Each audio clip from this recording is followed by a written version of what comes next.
ದೈವಾರಾಧನೆಗೆ ತೊಂದರೆಯಾದಾಗ ಅದನ್ನು ಕಠಿಣವಾಗಿ ವಿರೋಧಿಸುವವರಿಗೆ ಯಾವ ರೀತಿ ಸಮಸ್ಯೆಯನ್ನು ಮಾಡುವಂತ ಷಡ್ಯಂತ್ರ ನಡೀತಾ ಇದೆ. ಇದರ ಬಗ್ಗೆ ನಿಮ್ಗೂ ತಿಳಿಸ್ಬೇಕು.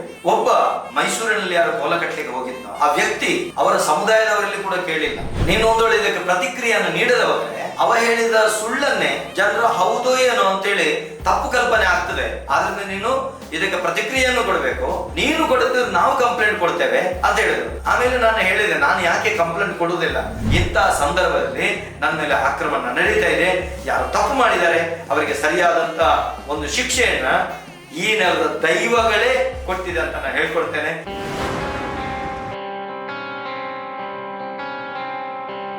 ನನ್ನನ್ನು ತೇಜೋವಧೆ ಮಾಡುವುದಕ್ಕೆ ನನ್ನ ಅಪ್ಪಾಜಿಯನ್ನ ನಾನೇ ಕೊಂದಿದ್ದೇನೆ ಅನ್ನುವ ಹಾಗೆ ಮೈಸೂರಿನಲ್ಲಿ ಕೋಲ ಕಟ್ಟುವಂತ ವಿಕೃತ ಮನಸ್ಥಿತಿಯನ್ನು ಮಾಡಿದಂತಹ ಒಬ್ಬ ಹುಡುಗ ಪ್ರಬುದ್ಧರಿದ್ದಾರೆ.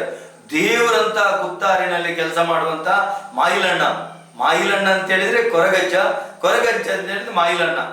ಆ ರೀತಿ ಭಾವುಕ ಭಕ್ತರು ನಂಬ್ತಾರೆ. ಅಷ್ಟು ಹೃದಯ ಪರಿಶುದ್ಧತೆ ಇದ್ದವರು ಮಾಯಿಲಣ್ಣ. ನಮ್ಮ ಟಿವಿಯಲ್ಲಿ ನಡೆದ ಸಂದರ್ಶನದಲ್ಲಿ ಸ್ಪಷ್ಟವಾಗಿ ಅವರು ಕೊರಗತನಿಯನ ಬಗ್ಗೆ ಮಾಹಿತಿ ಕೊಟ್ಟಿದ್ದಾರೆ. ಯಾವತ್ತು ನಿಮಗೆ ನೋಡಬಹುದು ನಮ್ಮ ದೈವದ ಕಲಾ ಅನ್ನುವ ಕಾರ್ಯಕ್ರಮವನ್ನು ಕೊರಗತನಿಯನ ಕುತ್ತಾರನ ಬಗ್ಗೆ ನಿಮಗೆ ನೋಡಬಹುದು. ಅದರಲ್ಲಿ ಮಾಯಿಲಣ್ಣನೇ ಸ್ಪಷ್ಟ ಮಾಹಿತಿ ಕೊಟ್ಟಿದ್ದಾರೆ. ಅಂತವರ ಮನೆತನದಲ್ಲಿ ಒಬ್ಬ ಕೆಟ್ಟ ಒಂದು ಹುಳು ಹುಟ್ಟಿದಾಗೆ ಆಗಿದೆ. ಈ ರೀತಿ ಹೇಳ್ತಾ ಇದ್ದಾನೆ. ನಾನು ಕೇಂದ್ರ ಸರ್ಕಾರದ ಉದ್ಯೋಗಿ, ನನಗೆ ಉದ್ಯೋಗ ಪ್ರಾಪ್ತಿ ಆಗ್ಬೇಕಂತಿದ್ರೆ ಪೊಲೀಸ್ ಎನ್ಕ್ವೈರಿ ಆಗದೆ ನಮಗೆ ಆಗುವುದಿಲ್ಲ. ಅಷ್ಟು ಮಾತ್ರವಲ್ಲದೆ ನಾನು 6 ಸಾರಿ ವಿದೇಶಕ್ಕೆ ಹೋಗಿ ಬಂದಿದ್ದೇನೆ. ಪಾಸ್ಪೋರ್ಟ್ ಆಗ್ಬೇಕಂತಿದ್ರೆ ಪೊಲೀಸ್ ಎನ್ಕ್ವೈರಿ ಆಗಬೇಕು. ನನ್ನ ಅಪ್ಪಾಜಿ ನಮ್ಮ ಊರಲ್ಲಿ ಮಾತ್ರ ಅಲ್ಲ, ಇಡೀ ತುಂಬ ನಮ್ಮ ತುಳುನಾಡಿನಾದ್ಯಂತ ತುಂಬ ಕಡೆ ನೇಮ ಕಟ್ಟುವವರು. ನನ್ನ ಅಪ್ಪಾಜಿಗೆ ಆದಂತಹ ಈ ಒಂದು ನೋವಿನ ವಿಷಯ, ಅಪ್ಪಾಜಿ ತೀರ್ಕೊಂಡದ್ದು ಅವರು ಥ್ರೋಟ್ ಕ್ಯಾನ್ಸರ್ ಇಂದ. ಅದರ ಬಗ್ಗೆಗಾಗಿ ನಾನಪ್ಪನನ್ನು ಕೊಂದಿದ್ದೇನೆ, ಅದನ್ನು ಚುಚ್ಚಿಕೊಂಡಿದ್ದೇನೆ ಅನ್ನುವಂಥ ಕೆಟ್ಟದಾಗಿ ಹೇಳುವಂತ. ಯಾಕೆ ಇವನಿಗೆ ಮೈಸೂರಲ್ಲಿ ಕೋಲ ಕಟ್ಟಬೇಕು? ನಾನು ಕಟ್ಟಿಯೇ ಕಟ್ತೇನೆ, ನಾನು ತಪ್ಪು ಮಾಡಿಯೇ ಮಾಡ್ತೇನೆ. ಹೊಲಸಿನ ಹತ್ತಿ ರೊಟ್ಟಿ ತಿನ್ಬೇಡ ಅಂತ ಹೇಳಿದ್ರೆ ನಾನು ಮುಳುಗಿಸ್ತೀನಿ ಅಂತ ಹೇಳುವಂತ ಒಂದು ಹುಚ್ಚಾಟ. ಇಡೀ ನಲಿಕೆ ಸಮುದಾಯದವರು, ಅವರ ಅಧ್ಯಕ್ಷರು, ಉಡುಪಿ ಅಧ್ಯಕ್ಷರು ಮತ್ತು ದಕ್ಷಿಣ ಕನ್ನಡ ಜಿಲ್ಲೆಯ ಅಧ್ಯಕ್ಷರು ಪೂರ್ತಿ ಹೇಳ್ತಾರೆ ತಪ್ಪು ಅದು ಮಾಡುವಂಥದ್ದು, ನಾವು ನಿಮ್ಮೊಂದಿಗೆ ಇದ್ದೇವೆ ಅಂತ ಹೇಳ್ತಾ ಇದ್ದಾರೆ. ಇಂಥ ಒಬ್ಬ ವ್ಯಕ್ತಿ ಇದರ ಬಗ್ಗೆ ಕೆಟ್ಟದಾಗಿ ಮಾತು. ಯಾಕೆ? ನಾನೊಬ್ಬ ಸ್ವರ ಎಬ್ಬಿಸಿದ್ದೇನಲ್ಲ, ನನ್ನನ್ನು ಮಣಿಸುವಂತ ಪ್ರಯತ್ನ ಮಾಡ್ಲಿಕ್ಕೆ ಹೋಗಿದ್ದೇನೆ, ಸಾಧ್ಯ ಇಲ್ಲ. ಇವ ಹೇಳ್ತಾ ಇದ್ದಾನೆ, ದಯವಿಟ್ಟು ಗಮನಿಸ್ಬೇಕು, ನಾವು ಬಂಧುಗಳು ಗಮನಿಸ್ಬೇಕು. ಸರಿ ನೋಡಿ, ಅವ 3 ಪ್ರಶ್ನೆಗಳಿದ್ದಾನೆ. ಆದ್ರಿಂದ ಅವ ಸುಮ್ಮನೆ ಕೋಲ ಕಟ್ಟಿ ಪ್ರಯೋಜನವೇ ಇಲ್ಲ. ಯಾಕೆ? ಅವನಿಗಾದ್ರೆ ಜ್ಞಾನವೇ ಇಲ್ಲ. ಅವ ಹೇಳ್ತಾನೆ, ಆಟಿ ತಿಂಗಳಲ್ಲಿ ದೈವಗಳು ಎಲ್ಲಿ ಹೋಗ್ತದೆ ಅಂದ್ರೆ ಒಂದು ವಾಡಿಕೆಯಲ್ಲಿ ಮಾತಾಡಿದ್ರೆ ದೈವಗಳು ಘಟ್ಟ ನಿಂತಾರ. ಘಟ್ಟ ಅಂತ ಹೇಳಿದ್ರೆ ಏನು? ಒಂದು ಜೀವನದ ಘಟ್ಟ ಅಂತ ಹೇಳ್ತಾರೆ. ಹಾಗಾದ್ರೆ ಘಟ್ಟ ಅಂತ ಅರ್ಥನ? ಅವು ಒಂದು ಹಂತವನ್ನು ದಾಟಿದ ಅಂತ ಹೇಳಿದ್ರೆ, ಒಂದು ಘಟ್ಟವನ್ನು ದಾಟಿದ ಅಂತ ಹೇಳಿದ್ರೆ ನಾವು ಎತ್ತರದ ಬೆಟ್ಟ ಅಂತ ಅರ್ಥನ? ಹಾಗಲ್ಲ ಅರ್ಥ ಇರುವುದು. ಏನರ್ಥ? ಆಷಾಢ ತಿಂಗಳು ಅಂತ ಹೇಳಿದ್ರೆ ಸಂಕ್ರಾಂತಿಯಿಂದ ಸಂಕ್ರಾಂತಿಯ ಆಷಾಢ ತಿಂಗಳಲ್ಲಿ ನಮ್ಮಲ್ಲಿ ನಮ್ಮ ಹಿರಿಯರಿಗೆ ನಾವು ವಿಶೇಷವಾಗಿ ಆರಾಧನೆ ನಡೆಯುವಂಥ, ದೈವಗಳಿಗೆ ಆರಾಧನೆ ಮಾಡ್ಲಿಕ್ಕಿಲ್ಲ. ಆಷಾಢ ತಿಂಗಳಿಂದ ಶ್ರಾವಣ ಸಂಕ್ರಾಂತಿ, ಆಷಾಢ ಸಂಕ್ರಾಂತಿಯಿಂದ ಶ್ರಾವಣ ಸಂಕ್ರಾಂತಿಯವರೆಗೆ ಎಲ್ಲ ದೈವಸ್ಥಾನಗಳಿಗೆ ಬೀಗ ಆರಾಧನೆ ಮಾಡ್ಲಿಕ್ಕಿಲ್ಲ. ಕೆಲವೊಂದು ದೈವಗಳಿಗೆ ಮಾಡ್ತಾರೆ, ಕೆಲವೊಂದು ಪ್ರಾದೇಶಿಕವಾಗಿ ಭಿನ್ನತೆ ಇದೆ. ಆದ್ರೆ ಈ ಕಟ್ಟುಪಾಡು ಆ ಸಂದರ್ಭದಲ್ಲಿ ಹೇಳಿಕೊಂಡು ಮಕ್ಕಳೆಲ್ಲ ಯಾವತ್ತು ಕೇಳುವ, ಯಾಕೆ ಗಂಟೆ ಹೊಡೆಯೋದಿಲ್ಲ, ಯಾಕೆ ಪೂಜೆ ಮಾಡೋದು? ಆ ದೈವಗಳು ಘಟ್ಟ ಹತ್ತಿದೆ ಅಂತ ಹೇಳಿದ್ರೆ ಮೇಲಕ್ಕೆ ಹೋಗಿದೆ. ಅದು ದೈವಗಳಿರುವಂತ ನಮ್ಮ ನಂಬಿಕೆ ಆಗಿಲ್ವ? ಮೇಲಿನಿಂದ ನಮ್ಮನ್ನು ಅನುಗ್ರಹಿಸ್ತಾರೆ. ಘಟ್ಟ ಅಂತ ಹೇಳಿದ್ರೆ ಬಂದ ಘಟ್ಟದಲ್ಲಿ ಆಟಿ ತಿಂಗಳಲ್ಲಿ ಘಟ್ಟಕ್ಕೆ ಹೋಗ್ತಾನೆ. ಅಲ್ಲಿ ಘಟ್ಟದಲ್ಲಿ ಸ್ವಾಗತಿಸಿ ಎಲ್ಲಿ ಕೋಲ ಆಗ್ತದೆ, ಎಲ್ಲಿ ನೋವಾಗ್ತದೆ, ಎಲ್ಲಿ ಪರಂಪರೆ ಇದೆ, ಒಟ್ಟು ಹುಚ್ಚು ಮಾತಾಡೋದು. ಇವರಿಗೆ ಗೊತ್ತಿಲ್ಲದಿದ್ರೆ ತಿಳಿದು ಮಾತಾಡಬೇಕು. ಆಯ್ತಾ? ಒಂದಷ್ಟು ಹೊರಗಿನವರಿಗೆ ಇದು ಅರ್ಥ ಆಗಬೇಕು. ನಾನು ಇದನ್ನು ಯಾಕೆ ನೋವಿನಿಂದ ಮಾತಾಡ್ತಿದ್ದೇನೆ ಅಂತ ಹೇಳಿದ್ರೆ, ದೈವಾರಾಧನೆಯನ್ನ ಕಲುಷಿತಗೊಳಿಸುವವರ ವಿರುದ್ಧವಾಗಿ ನಾನು ತುಂಬಾ ವರ್ಷಗಳಿಂದ ಹೋರಾಟ ಮಾಡಿಕೊಂಡು ಬಂದಿದ್ದೇನೆ. ಇದನ್ನು ಮಣಿಸುವುದಕ್ಕೆ ಒಂದಷ್ಟು ಬೆರಳೆಣಿಕೆಯ ಜನಗಳು ಪ್ರಯತ್ನಿಸ್ತಾ ಇದ್ದಾರೆ. ಈ ಪ್ರಯತ್ನಿಸುವಂತಹ ಷಡ್ಯಂತ್ರವನ್ನು ಮಾಡುವವರ ಹಿಂದೆ ಕುಸಿತ ಮನಸ್ಸಿನ ಕೆಲವೊಂದು ಬಲಿಷ್ಠ ಜನಗಳು ಕೂಡ ಇದ್ದಾರೆ. ಯಾಕಂತ ಹೇಳಿದ್ರೆ ಅವರು ಎದುರು ಬೀಳುವುದಿಲ್ಲ. ಇಂಥ ಕೆಲವು ಹುಳುಗಳನ್ನ ಬಿಟ್ಟು ತಮ್ಮ ಕ್ರೌರ್ಯವನ್ನ ಮೆರೆಸ್ತಾ ಇದ್ದಾರೆ. ಒಂದಷ್ಟು ಎಲ್ಲ ಬಂಧುಗಳಿಗೆ ಗೊತ್ತಾಗಬೇಕು ದೈವಾರಾಧನೆಯ ಬಗ್ಗೆ ಯಾರು ಸರಿಯಾದಂಥ ಮಾಹಿತಿಯನ್ನು ಕೊಡುವವರು ಮತ್ತು ಅದರೊಂದಿಗೆ ದೈವಾರಾಧನೆಗೆ ತೊಂದರೆಯಾದಾಗ ಅದನ್ನು ಕಠಿಣವಾಗಿ ವಿರೋಧಿಸುವವರಿಗೆ ಯಾವ ರೀತಿ ಸಮಸ್ಯೆಯನ್ನು ಮಾಡುವಂತ ಷಡ್ಯಂತ್ರ ನಡೀತಾ ಇದೆ. ಇದರ ಬಗ್ಗೆ ನಿಮಗೂ ತಿಳಿಸ್ಬೇಕು. ಒಬ್ಬ ಮೈಸೂರಿನಲ್ಲಿ ಯಾರು ಕೋಲ ಕಟ್ಟಲಿಕ್ಕೆ ಹೋಗಿದ್ನೋ ಆ ವ್ಯಕ್ತಿ ಅವರ ಸಮುದಾಯದವರಲ್ಲಿ ಕೂಡ ಕೇಳಿಲ್ಲ. ಅವರ ಉಡುಪಿಯ ಅಧ್ಯಕ್ಷರು ಮತ್ತು ನಮ್ಮ ದಕ್ಷಿಣ ಕನ್ನಡ ಜಿಲ್ಲೆಯ ಅಧ್ಯಕ್ಷರು ಇಬ್ಬರಲ್ಲೂ ಕೂಡ ನಾನು ಮಾತಾಡಿದ್ದೇನೆ. ಜನ್ನಬುಡೋಳಿ ಮತ್ತು ನಮ್ಮ ಗೌರವಾನ್ವಿತ ಪಾಂಡುರಂಗ ಇಬ್ಬರು ಕೂಡ ಗೌರವಾನ್ವಿತರು. ಅವರಿಡೀ ಸಮುದಾಯ ಈ ಬಗೆಗಾಗಿ ತುಂಬಾ ಮಂದಿಯ ವಿರೋಧ ಇದೆ. ಅವರು ಅಧ್ಯಕ್ಷರುಗಳೇ ಅದಕ್ಕೆ ಬೇಸರವನ್ನು ವ್ಯಕ್ತಪಡಿಸ್ತಾ ಇದ್ದಾರೆ. ಅವ್ರ ಹತ್ರ ನಾನು ಮಾತಾಡಿದ್ದೇನೆ. ಅವರು ತಪ್ಪು ಮಾಡ್ತಾ ಇದ್ದಾರೆ ಅಂತ ಹೇಳಿದ್ದಾರೆ, ಆಯ್ತಾ. ಅಷ್ಟು ಮಾತ್ರವಲ್ಲದೆ ಅವರ ಹತ್ರ ನಾನು ಮಾತಾಡಿದ ಮೇಲೆ ಇವ ಏನು ಮಾಡಿದ್ದಾನೆ, ನನ್ನನ್ನು ಬಾಯಿ ಮುಚ್ಚಿಸುವಂತ ಪ್ರಯತ್ನ ಮಾಡುವ ಒಂದು ಹುನ್ನಾರದಲ್ಲಿ ಮಾತಿನಲ್ಲಿ ಇವ ತಪ್ಪಿ ಬಿದ್ದಿದ್ದಾನೆ. ನನ್ನ ಬಗ್ಗೆ ಬೇರೆ ಬೇರೆ ಕೆಟ್ಟದಾಗಿ ಮಾತಾಡಿದ್ದಾನೆ ಬಿಡಿ. ಅವನಿಗೆ ಒಂದು ಸಾಮಾಜಿಕವಾಗಿ ಮಾತಾಡೋ ಹಕ್ಕಿದೆ ಅಂತ ಹೇಳಿ ಮಾತಾಡ್ತಾನೆ, ಅಭಿವ್ಯಕ್ತಿ ಸ್ವಾತಂತ್ರ್ಯ ಅಂತೇಳಿ.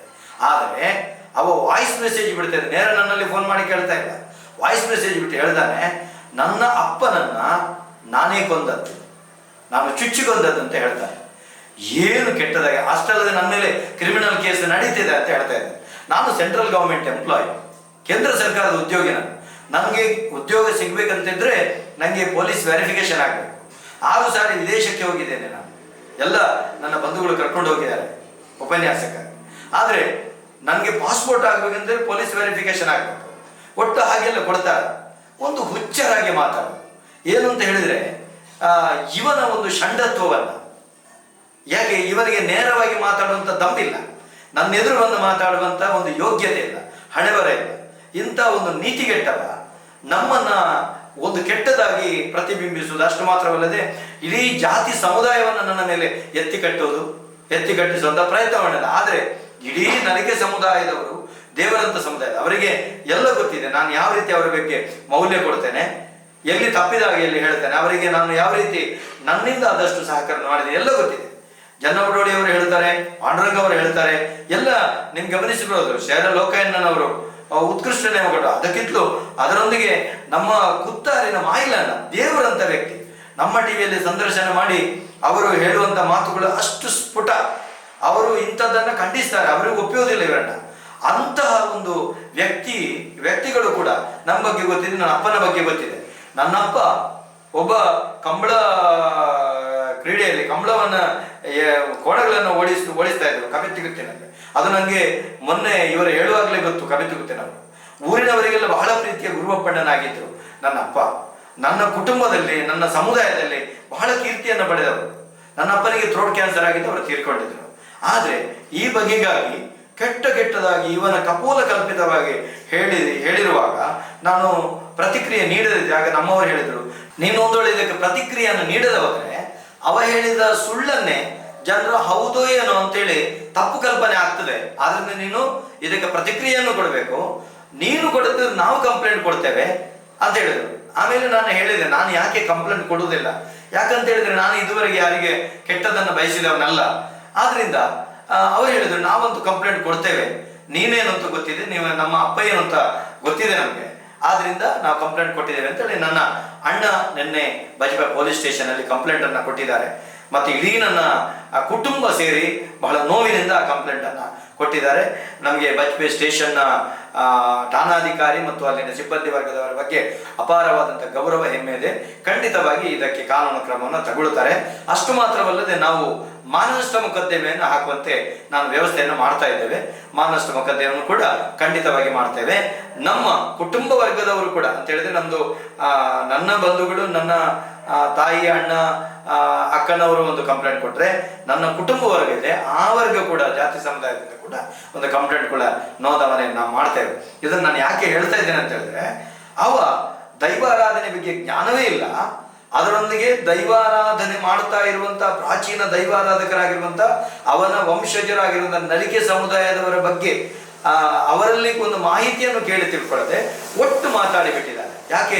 ಯಾರದ್ದೋ ಒಂದು ಷಡ್ಯಂತ್ರ ಇದೆ, ಯಾರದ್ದೋ ಹಿಂದಿನಿಂದ ಪ್ರೇರಣೆ ಇದೆ, ನೀನು ಹೀಗೆ ಮಾಡು, ನಿನ್ಗೆ ಏನಾಗುದಿಲ್ಲ, ಇದು ವಾಯ್ಸ್ ಮೆಸೇಜ್ ಕಳಿಸೋದು, ನಿಮ್ಗೆ ಏನೂ ಆಗುದಿಲ್ಲ, ಅಭಿವ್ಯಕ್ತಿ ಸ್ವಾತಂತ್ರ್ಯ ಇದೆ ಅಂತ ಯಾರೋ ಪ್ರೇರೇಪಣೆ ಕೊಟ್ಟದ್ರಿಂದ ಅಷ್ಟು ಧೈರ್ಯದಿಂದ ಮಾತಾಡ್ತಿರ್ಬೇಕಂತಿದ್ರೆ ಇಂದ ಯಾರೋ ಒಂದು ಕೈವಾಡ ಇದ್ದೇ ಇದೆ. ಮತ್ತೆ ಇವನಿಗೆ ಸಪೋರ್ಟ್ ಮಾಡುವವರೆಗೂ ನಾನು ಹೇಳುವಂಥದ್ದು, ಹೀಗೆ ಮಾಡಬೇಡಿ, ಸುಳ್ಳು ಮಾಡಿದರೆ ನೋಡುವಂತ ದೃಷ್ಟಿ ಬೇರೆ ಇದೆ. ಆ ದೈವ ದೇವರು ಕಣ್ಣು ಬಿಟ್ರೆ ಯಾರಿಗೂ ಅದರ ಎದುರು ಯಾರು ಅಲ್ಲ, ಅರ್ಥ ಮಾಡ್ಕೊಳ್ಬೇಕು ಬಂಧುಗಳೇ. ನಾನು ಹೇಳ್ತೇನೆ, ಅವನು 3 ಪ್ರಶ್ನೆಯನ್ನೇ ಕೇಳ್ತಾನೆ. ನಗು ಬರ್ತದೆ ನನಗೆ. ಒಬ್ಬ ಪರಿಪೂರ್ಣ ದೈವ ಕಟ್ಟಬೇಕಂತಿದ್ರೆ, ಒಂದು ಕೊರಗತನಿಯ ದೈವದಂತ ದೈವನ ಕಟ್ಟಬೇಕಂತಿದ್ರೆ ದೈವಾರಾಧನೆ ಎಲ್ಲ ಅಂಗಗಳ ಬಗ್ಗೆ ತಿಳಿದಿರ್ಬೇಕಂತ. ತಿಳಿಯದೆ ಕಟ್ಟದು. ಅವ ಹೇಳ್ತಾನೆ, ಆಟಿ ತಿಂಗಳಲ್ಲಿ ಅಂತ ಹೇಳಿದ್ರೆ ಆಷಾಢ ತಿಂಗಳಲ್ಲಿ ದೈವಗಳಲ್ಲಿ ಹೋಗ್ತದೆ, ಅದಕ್ಕೆ ಉತ್ತರ ಕೊಡಬೇಕು. ಇನ್ನು ಘಟ್ಟದಲ್ಲಿ ವ್ಯಾಪ್ತಿ ಇದೆ, ಅದಕ್ಕೆ ಉತ್ತರ ಕೊಡಬೇಕು ಅಂತ ಹೇಳ್ತಾನೆ. ಇವನಿಗೆ ಉತ್ತರ ಹಾಗಲ್ಲ. ಇವ ಅಷ್ಟು ಉತ್ತರ ಬೇಕಂತಿದ್ರೆ, ಅವನಿಗೆ ಇದರ ಬಗ್ಗೆ ಸಂಶಯ ಇದ್ರೆ ನನ್ನ ಎದುರು ಬರಲಿ, ನನಗೆ ಗೊತ್ತಿದ್ದದನ್ನು ಹೇಳ್ತೇನೆ. ಇಲ್ಲದಿದ್ರೆ ನನಗೆ ಸಮುದಾಯದವರನ್ನ, ಪರವ ಸಮುದಾಯದವರನ್ನ, ಇಲ್ಲಿ 16 ವರ್ಗದವರನ್ನ ಸೇರಿಸಿ ಪ್ರಶ್ನೆ ಕೇಳಿ, ಅವರ ಎದುರು ಕೇಳಿ, ನಾವು ಕೊಡ್ತೇವೆ ಉತ್ತರ. ಯಾಕೆ ಮೈಸೂರಲ್ಲಿ ನೇಮ ಮಾಡಬಾರ್ದು? ಅಂತಹ ವಿಶ್ವವಾಣಿಯ ವಿಶ್ವೇಶ್ವರ ಭಟ್ರು ಮೊನ್ನೆ ಕಾರ್ಯಕ್ರಮದಲ್ಲಿ ಕ್ಲಬ್ ಹೌಸ್ ಅಲ್ಲಿ ಅವರ ಎಲ್ಲ ಪ್ರಶ್ನೆಗಳಿಗೆ ಸಾಧ್ಯಂತವಾಗಿ ನಾವು ಅದರ ವಿವರಗಳೊಂದಿಗೆ ಉತ್ತರವನ್ನು ನಾವು ತಿಳಿಸಿದ್ದೇವೆ. ಇವನಿಗೆ ಸಂಶಯ ಇದ್ರೆ, ಒಬ್ಬ ದೈವಾರಾಧಕನಿಗೆ ಸಂಶಯ ಇದ್ರೆ ಬರಲಿ, ಆರೋಗ್ಯಕರವಾಗಿ ಕೇಳಿ. ನಾವು ಅವನಿಗೆ ಹೇಳಿದ್ದೆ, ನೋಡು ಮಗ, ಹೀಗಲ್ಲ ಸಂಗತಿ ಹೀಗೆ ಅಂತ ಹೇಳ್ತಾ ಇದ್ವಿ. ಅದರ ಬಿಟ್ಟು ಈ ರೀತಿ ಕೆಟ್ಟದಾಗಿ ಮಾಡ್ತಾನೆ. ಸರಿ ಗಮನಿಸಬೇಕು. ನಮ್ಮಲ್ಲಿ ಘಟ್ಟ ಅಂತ ಹೇಳಿದ್ರೆ ಯಾವುದು? ಮೂಡನ ಘಟ್ಟ ಅಂತ ಹೇಳಿದ್ರೆ, ಘಟ್ಟ ಅಂತ ಹೇಳಿದ್ರೆ ಒಂದು ಅರ್ಥ ಬೆಟ್ಟ ಅಂತಲೂ, ಇನ್ನೊಂದು ಹಂತ ಅಂತ ಅರ್ಥ. ಅವನ ಒಂದು ಘಟ್ಟವನ್ನ ದಾಟಿದ, ಬಾಲ್ಯದ ಘಟ್ಟವನ್ನು ದಾಟಿದ, ಯೌವನಕ್ಕೆ ಬಂದ, ಯೌವನದ ಘಟ್ಟವನ್ನ ದಾಟಿದ, ವೃದ್ಧಾಪ್ಯಕ್ಕೆ ಬಂದ ಅಂತ ಹೇಳಿಕೆ. ಘಟ್ಟ ಅಂತ ಹೇಳಿದ್ರೆ ಮಿಗಿಲೋಕ ಅಂತ ಹೇಳ್ತಾರೆ. ಮೇಲ್ಲೋಕವನ್ನು ಘಟ್ಟ ಅಂತ ಹೇಳಲಿಕ್ಕೆ ಇದೆ ನಮಗೆ. ಯಾಕೆ ಕೈಲಾಸ ಅಂತ ಹೇಳಿದ್ರೆ ಕಂಡವರು ಯಾರು? ಆದ್ರೆ ಕೈಲಾಸ ಘಟ್ಟ ಅಂತ ಹೇಳ್ತೇವೆ ನಾವು. ಯಾಕೆ ಮಿಗಿಲೋಕ ಅಂತ ಕಂಡವರು ಯಾರು? ಪಾತಾಲೋಕ ಅಂತ ಕಂಡವರು ಯಾರು? ಅದನ್ನ ನಾವು ನಂಬಿ ಭಾವುಕ ಭಕ್ತಿಯಿಂದ ಹೇಳ್ತೇವೆ. ಘಟ್ಟ ಅಂತ ಹೇಳಿದ್ರೆ ನಮ್ಮಲ್ಲಿ ವ್ಯಾಪ್ತಿ ಇದೆ. ತುಳುನಾಡಿನ ವ್ಯಾಪ್ತಿ ಎಷ್ಟು ಅಂತ ಕೇಳ್ತಾನೆ. ರಾಮೇಶ್ವರ ಗಡಿಯಿಂದ ನೀಲೇಶ್ವರ ಗಡಿ, ನೀಲೇಶ್ವರ ಗಡಿಯಿಂದ ಅಂಕೋಲ ಗಡಿ, ಮೂಡನ ಘಟ್ಟ, ಪಡವನ ಗಡಲು ಅಂತ ನಾವು ಹೇಳ್ತೇವೆ. ಆದ್ರೆ ಎಲ್ಲಿ ತುಳುನಾಡಿನವರು ಹೋಗಿ ಒಂದು ಕೂಟು ಕುಟುಂಬವಾಗಿ ವಾಸಿಸ್ತಾ ಇದ್ದಾರೆ, ಇಡೀ ಕೂಟು ಕುಟುಂಬವಾಗಿ ವಾಸಿಸ್ತಾ ಇದ್ರು, ಅಲ್ಲಿ ಅವರ ಕುಲ ದೈವಗಳನ್ನು ಆರಾಧಿಸ್ತಾ ಇದ್ದಾರೆ. ಅದೇನು ತಪ್ಪಲ್ಲ. ಮೂಡಿಗೆರೆಯಲ್ಲಿ ಮಾಡ್ತಾರೆ, ಇಂಥ ಬೇರೆ ಬೇರೆ ಕಡೆ ಮಡಿಕೇರಿಯಲ್ಲಿ ನಡೀತದೆ. ಮೂಲತಃವಾಗಿ ಅದು ಮದ್ರಾಸ್ ಪ್ರಾಂತ್ಯ ಆದ ನಂತರ ಸಂದರ್ಭದಲ್ಲಿ ಬ್ರಿಟಿಷರಿರುವಾಗಲೇ ಅದು ತುಳುನಾಡಿಗೆ ಸೇರಿಕೊಂಡಿತ್ತು, ಜೋಡಣೆ ಆಗಿತ್ತು. ಆದ್ರಿಂದ ಅಲ್ಲಲ್ಲಿ ನಮ್ಮವರು ಹೋಗಿ ನಾವು ಕಾಫಿ ತೋಟಗಳಲ್ಲೋ ಬೇರೆ ಬೇರೆ ಕಡೆ ಕೆಲಸ ಮಾಡಿಕೊಂಡು ಇರುವಾಗ ಅವರ ದೈವಗಳನ್ನು, ಕುಲ ದೈವಗಳನ್ನೇ ಆರಾಧಿಸ್ತಾ ಇದ್ರು. ಇದು ಹಾಗಲ್ವಲ್ಲ. ಇವರು ಇಲ್ಲಿನವರ, ಮೈಸೂರಿನವರ ಕುಲ ದೇವರೇ ಬೇರೆ, ಇಲ್ಲಿಂದ ತುಳುನಾಡಿನ ದೈವಗಳನ್ನು ಕೊಂಡೋಗಿ ಪ್ರತಿಷ್ಠೆ ಮಾಡುವಂಥದ್ದು, ಕೋಲ ಮಾಡುವಂಥದ್ದು, ಇಂಥದ್ದೆಲ್ಲ ನಡೀತಾ ಇದೆ. ಇದಕ್ಕೆ ತುಂಬಾ ಬೇರೆ ಬೇರೆ ರೀತಿ ಉತ್ತರ ಕೊಡಬಹುದು. ಇವ ಹೇಳುವಂತ ಮಾತಿನಲ್ಲಿ ಒಂದು ಕೂಡ ಹುರುಳಿಲ್ಲ. ಇನ್ನೊಂದು ಪ್ರಶ್ನೆ ಕೇಳ್ತಾನೆ. ಏನು, ಯಾವುದೋ ಒಂದು ಘಟನೆಯನ್ನು ಉತ್ತರಿಸ್ತಾನೆ. ಎಲ್ಲೋ ಒಂದು ನೇಮದಲ್ಲಿ ನಾನು ಅವರು ಕಟ್ಟಲಿಕ್ಕೆ ಬರುವಾಗ ನಾನು ಶುದ್ಧ ಮಾಡ್ಲಿಕ್ಕೆ ಹೇಳಿದ್ದೇನೆ. ಹಾಗಲ್ಲ ನೋಡಿ, ತುಳುನಾಡಿನಲ್ಲಿ ರಾಜನ್ ದೈವಕ್ಕೆ ನಲಿಕೆಯವರು ಕೂಡ ಕಟ್ತಾರೆ ಅಂತ ನಾನು ಹೇಳ್ತಾ ಇದ್ದೇನೆ. ಗೌರವಾನ್ವಿತ ಸಂಸದರಾಗಿರುವಂತಹ ನಳಿನ್ ಕುಮಾರ್ ಕಟೀಲ್ ಅವರ ಒಂದು ಧರ್ಮನೇವಾಯಿತು. ಅಲ್ಲಿ ಕಿಂಡಿಮಾಣಿ ಭೂವಾನಿಗೆ ಕಟ್ಟಿದವರೇ ನಲಿಕೆ ಸಮುದಾಯದವರು. ಒಂದು ರಾಜನ್ ದೈವಕ್ಕೆ ಕಟ್ಟಿ ಆದ್ಮೇಲೆ ಅಲ್ಲಿ ಮಾಂಸಾಹಾರದ ದೈವಗಳಿದ್ರೆ ಅಂತ ಹೇಳಿದ್ರೆ, ಅಗ್ಗೆಲು ಬಡಿಸುವ ದೈವಗಳಿಗೆ ಕೋಲ ಆಗುದಂತಿದ್ರೆ ಆ ಕೊಡಿಯಡಿಯನ್ನು ಶುದ್ಧಾಚಾರಗೊಳಿಸ್ಬೇಕು, ಶುದ್ಧ ಮುದ್ರಿಕೆಗೊಳಿಸ್ಬೇಕು. ಒಂದೇ ಕೊಡಿಯಡಿಯಲ್ಲಿ ಎಲ್ಲವನ್ನ ಸಾತ್ವಿಕ ದೈವಗಳನ್ನ ತಾಮಸಿ ದೈವಗಳ ಒಂದೇ ಕೊಡಿಯಲ್ಲಿ ಕೂತ್ಕೊಳಿಸುವುದಕ್ಕಿಲ್ಲ. ಅದು ಕೂಡ ಊರಿಗೊಂದು ಕಟ್ಟಿದೆ. ನಮ್ಮ ಪೆರಾರ ಕ್ಷೇತ್ರದಲ್ಲಿ ರಾಜನ್ ದೈವ ಆಗಿರುವಂತಹ ಉಳ್ಳಾಕುಲಿಗೆ, ಆಮೇಲೆ ಕಟದತ್ತಾಯನಿಗೆ, ಪಂಜುರ್ಲಿಗೆ ಪ್ರಪ್ರಥಮವಾಗಿ ನೇಮ ಆಗಬೇಕು. ಅದು ಕೂಡ ಸತ್ಯದೇವತೆಗಿಂತಲೂ ಮೊದಲು ನಮ್ಮಲ್ಲಿ ಪಂಜುರ್ಲಿಗೆ ನೇಮ ಆಗಬೇಕು. ಆಮೇಲೆ ಬಾಕಿ ಸತ್ಯದೇವತೆ ಸಹಿತ ಇನ್ನಿತರ ದೈವಗಳಿಗೆ ನೇಮ ಆಗುವುದು. ಆದ್ರೆ ಹೆಚ್ಚಿನ ಕಡೆಗಳಲ್ಲಿ, ಬೇರೆ ಕಡೆಗಳಲ್ಲಿ ಅಣ್ಣಪ್ಪ ಮಂಜುರ್ಲಿಗಿಂತ ಪ್ರಪ್ರಥಮವಾಗಿ ಸತ್ಯದೇವತೆಗೆ ಆಗ್ತದೆ, ಮತ್ತೆ ಇನ್ನುಳಿದ ದೈವಗಳಿಗೆ ಆಗ್ತದೆ, ಘಟ್ಟಗಳಿಗೆ ಪಂಜುರ್ಲಿಗೆ ನೇಮ ಆಗುವಂತ ವ್ಯವಸ್ಥೆ ಇದೆ. ಆದ್ರೆ ನಮ್ಮ ಪೆರಾರ ಕ್ಷೇತ್ರದಲ್ಲಿ ನಡೆದಿರುವಂತ ಘಟನೆ. ಮತ್ತೆ ಬಂಡಾರ ತಂದವರವರು, ನೇಮ ಮಾಡಿಸುವವರು ಕಡಸಳೆ ಅವರದ್ದು, ನಮಗೆ ಅವರಿಗೆ ಇರುವುದಕ್ಕೆ ನಾವೀಗ ಹೊಣೆಗಾರರಾಗ್ತೇವೆ. ಇಂಥದ್ದೆಲ್ಲ ಒಟ್ಟು ಅವನಿಗೆ ಬೇಕಾಬಿಟ್ಟಿಯಾಗಿ ಮಾತಾಡ್ಕೊಂಡು ಹೋಗಿದ್ದಾನೆ. ಇನ್ನೊಬ್ಬರ ಮನಸ್ಸನ್ನ ವಿಚಲಿಸಗೊಳಿಸುವಂತ, ಅವರ ದೃಷ್ಟಿಯನ್ನ ಬೇರೆ ಕಡೆ ಹರಿಸುವಂತ, ತಾನೊಂದು ಕೆಟ್ಟ ಕೆಲಸಕ್ಕೆ ಹೋಗ್ತಾ ಇದ್ದಾನೆ, ಅದನ್ನ ತಡೆಯಬಾರದು, ಅದರ ದೃಷ್ಟಿಯನ್ನ ಬೇರೆ ಕಡೆ ಬದಲಿಸುವಂತ ಕೆಲಸವನ್ನ ಮಾಡುವಂತ ಷಡ್ಯಂತ್ರದಲ್ಲಿ ಅವ ವಿಫಲನಾಗಿದ್ದಾನೆ. ಯಾಕೆ? ಅವನಿಗೆ ಅವ ನಂಬಿರುವಂತಹ ಕೊರಗ ತನಿಯನೇ ಅವನ ನಾಲಿಗೆ ಅಂತ ಕೆಟ್ಟದನ್ನ ನುಡಿಸಿದ್ದಾನೆ. ಅವನಿಗೆ ಅವ ಮಾಡಿರುವಂತಹ ಕುಕೃತ್ಯವೇ ಅವನಿಗೆ ಶಾಪವಾಗಿ ಪರಿಣಮಿತ ಆಗಿದೆ. ಆದ್ರಿಂದ ಅವ ನನ್ನ ಬಗ್ಗೆ ಅರಿಯದೆ, ನನ್ನ ತಂದೆಯ ಬಗ್ಗೆ ತಿಳಿಯದೆ, ಯಾರದ್ದೋ ಒಂದು ಪ್ರೇರಣೆಯಿಂದ, ದುಷ್ಪ್ರೇರಣೆಯಿಂದ ಇಂಥ ಮಾತುಗಳನ್ನು ಹೇಳಿದ್ದಾನೆ. ಇವನಿಗೆ ಸರಿಯಾದಂತ ಶಿಕ್ಷೆ ಆಗುವುದು ಕೂಡ ಕೊರಗತನಿಯನ ಪ್ರೇರಣೆಯಲ್ಲಿ ನಾನು ಹೇಳ್ತೇನೆ. ಇದು ಕೊರಗತನಿಯನಿಗೆ, ಆ ಅಜ್ಜನಿಗೆ ಹಿತವಾದದ್ರಿಂದಲೇ ಅವನಿಗೆ ಇಂಥದ್ದೆಲ್ಲ ಘಟನೆ ನಡೀತದೆ. ಯಾರು ಸಮಾಜದಲ್ಲಿ ತಪ್ಪು ಮಾಡ್ತಾರೆ ಅವರಿಗೆ ಖಂಡಿತವಾಗಿ ಶಿಕ್ಷೆ ಆಗಬೇಕು. ಅದು ನಾಳಿನ ದಿವಸ ನಾನಾಗಿರ್ಲಿ, ನನ್ನ ಮನೆಯವರಾಗಿರ್ಲಿ, ನನ್ನ ಕುಟುಂಬದವರಾಗಿರ್ಲಿ, ನನ್ನ ಜಾತಿ ಬಾಂಧವರಾಗಿರ್ಲಿ, ಯಾರು ಕೂಡ ದೈವಾರಾಧನೆಯ ಬಗ್ಗೆ ತಪ್ಪು ಹೆಜ್ಜೆ ಇಟ್ಟರೆ ಅವರಿಗೂ ಕೂಡ ಸರಿಯಾದಂತಹ ಶಿಕ್ಷೆ ಆಗಲೇಬೇಕು. ಕೆಲವರನ್ನ ಸಾಮಾಜಿಕ ಜಾಲತಾಣದಲ್ಲಿ ಪ್ರಶ್ನಿಸ್ತಾರೆ, ಅವರವರನ್ನು ಪ್ರಶ್ನಿಸುವುದಿಲ್ಲ, ಅವರವರ ಬಗ್ಗೆ ಅವರೇ ಹೇಳೋದಿಲ್ಲ ಅಂತೇಳಿ. ಅದರಲ್ಲಿ ಒಬ್ಬ ಕೆಟ್ಟದಾಗಿ ಒಂದು ಶಬ್ದವನ್ನು ಬರೆದಿದ್ದಾನೆ, ಕಳ್ಳ ಅಂತ ಬರೆದಿದ್ದಾನೆ. ಬರೀಲಿ, ನಂಗೆ ನೋವಿಲ್ಲ. ಆದ್ರೆ ಹೇಳುದು ಅವರು ಅರ್ಥ ಮಾಡ್ಕೊಳ್ಬೇಕು. ನಾನು ಈ ಹಿಂದೆ ಹೇಳಿದ್ದೇನೆ, ನನ್ನ ಬಗೆಗಾಗಿ ನಂತೂರಿನಲ್ಲಿ ಒಂದಷ್ಟು ಮಂದಿಯನ್ನು ಸೇರಿಸಿದ್ದು ನಮ್ಮ ವಿಭಾಗದವರೇ ಸೇರಿಸಿದ ಮೇಲೆ ಆಕ್ರಮಣ. ಯಾಕೆ ಕೊರಗತನಿಯನಿಗೆ ಹೆಂಡವನ್ನ ಇಡುವುದನ್ನ ನಾನು ವಿರೋಧಿಸಿದ್ದೆ. ಆ ಕಳ್ಳು ಕೊಡುವಂತ ಅಂತ ಹೇಳಿದ್ರೆ ಅಮೃತ ಅಂತ ಹೇಳ್ತಾರೆ, ಅದು ಕೊಡುವ ಮೂಲದಲ್ಲಿ ಇತ್ತು. ಹೆಂಡದ ಬಗ್ಗೆ, ನಾನು ಕಳ್ಳಿನ ಬಗ್ಗೆ ಅತಿಯಾದ್ರೆ ಏನಾಗ್ತದೆ ಅಂತ ಹೇಳಿದ್ರೆ ಮಾದಕ ವ್ಯಸನಕ್ಕೆ ಬಳಿ ಬಿಡುವಂತ ಸ್ಥಿತಿ ನಿರ್ಮಾಣ ಆಗ್ತದೆ ಅನ್ನುವಂತ ಜಾಗೃತಿಯನ್ನ ಮಾಡುವಂತ ಭಾಷಣದ ಮೇಲೆ ನನ್ನ ಮೇಲೆ ಆಕ್ರಮಣ ಆಗಿತ್ತು. ಆಗಿಲ್ಲ ಅಂತ ಹೇಳಿದಲ್ಲ, ನಾನು ಯಾವುದೇ ಕಾರಣಕ್ಕೂ ಧೃತಿಗೆಟ್ಟಿಲ್ಲ. ಇಂತಹ ಸಂದರ್ಭದಲ್ಲಿ ನನ್ನ ಮೇಲೆ ಆಕ್ರಮಣ ನಡೀತಾ ಇದೆ. ಯಾರು ತಪ್ಪು ಮಾಡಿದ್ದಾರೆ ಅವರಿಗೆ ಸರಿಯಾದಂತ ಒಂದು ಶಿಕ್ಷೆಯನ್ನ ಈ ನೆಲದ ದೈವಗಳೇ ಕೊಟ್ಟಿದೆ ಅಂತ ನಾನು ಹೇಳ್ಕೊಡ್ತೇನೆ. ನಮ್ಮ ಹಿಂದೆ ಖಂಡಿತವಾಗಿ ನಮ್ಮ ಸತ್ಯ ನಮ್ಮನ್ನು ಕಾಯ್ತದೆ ಅನ್ನುವ ಮಾತಿನೊಂದಿಗೆ ಎಲ್ಲರ ಹತ್ರ ಮತ್ತೊಮ್ಮೆ ಹೇಳ್ತೇನೆ, ಯಾರು ಕೂಡ ನನ್ನ ಬಗೆಗಾಗಿ ತಪ್ಪು ನಿಮಗೆ ಸಂದೇಶಗಳನ್ನು ಕೊಟ್ಟರೆ ನೇರವಾಗಿ ನನ್ನಲ್ಲಿ ಕರೆ ಮಾಡಿ ಕೇಳಿ. ನನ್ನ ಸಂಖ್ಯೆಯನ್ನು ಕೊಡ್ತೇನೆ, ನೇರವಾಗಿ ನನ್ನ ಕರೆ ಮಾಡಿ ಹೇಳಿ. ನನ್ನಲ್ಲಿ ಕರೆ ಮಾಡಿ ಕೇಳಿದಾಗ ಎಲ್ಲದಕ್ಕೂ ಉತ್ತರವನ್ನು ದಿಟ್ಟವಾಗಿ ಕೊಡ್ತೇನೆ. ಯಾಕಂತ ಹೇಳಿದ್ರೆ ನಂದು ಬಿಡಿಸಿಟ್ಟ ಪುಸ್ತಕದ ಹಾಗೆ ಪಾರದರ್ಶಕವಾಗಿದೆ. ನಮಗೆ ತೆರೆದಿಟ್ಟ ಕನ್ನಡಿಯಾಗೆ ನಮ್ಮ ಬದುಕು ಆ ರೀತಿ ಇಟ್ಟಿದ್ದೇವೆ. ಆದ್ರಿಂದ ದಯವಿಟ್ಟು ನಿಮಗೆ ಸರಿಯಾದಂತ ಮಾಹಿತಿಯನ್ನು ಕೊಡ್ತೇವೆ ಅಂತ ಹೇಳ್ಕೊಡ್ತಾ ಮತ್ತೊಮ್ಮೆ ನಿಮಗೆ ವಂದನೆಗಳನ್ನು ಸಲ್ಲಿಸ್ತೇವೆ.